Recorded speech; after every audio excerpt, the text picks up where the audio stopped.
जो इस वक्त ऑस्ट्रेलिया के मीडिया में और उनकी क्रिकेट बोर्ड ने जो वेबसाइट पे अपनी लगाई हुई videos, they are welcoming Babar आजम।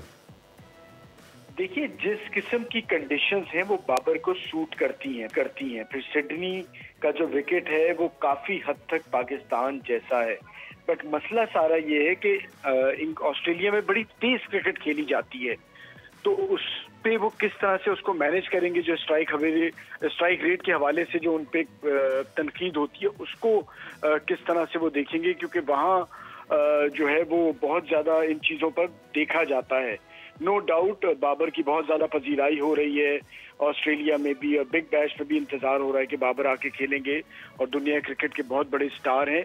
एक मुझे जरा प्रॉब्लम नजर आई है बाबर की बैटिंग के हवाले से, वो ये है कि बाबर हैं और कोहली हैं और जो रूट हैं, ये इस किस्म के प्लेयर हैं, ये पावर हिटर नहीं बन सकते।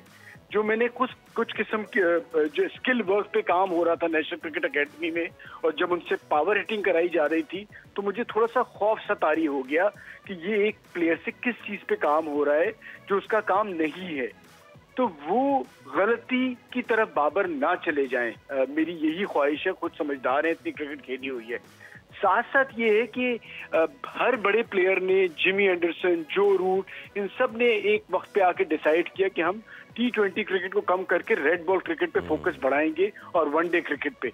तो वो भी बाबर को गौर करना पड़ेगा, बट एक बहुत बड़ा इम्तिहान उनका इंतजार कर रहा है। एक्सपेक्टेशन बहुत ज्यादा है और उनकी काबिलियत भी इतनी है कि वो डिलीवर कर सकते हैं और करना भी चाहिए। सब्सक्राइब करें और बेल दबाएं ताकि कोई खबर रह न जाए।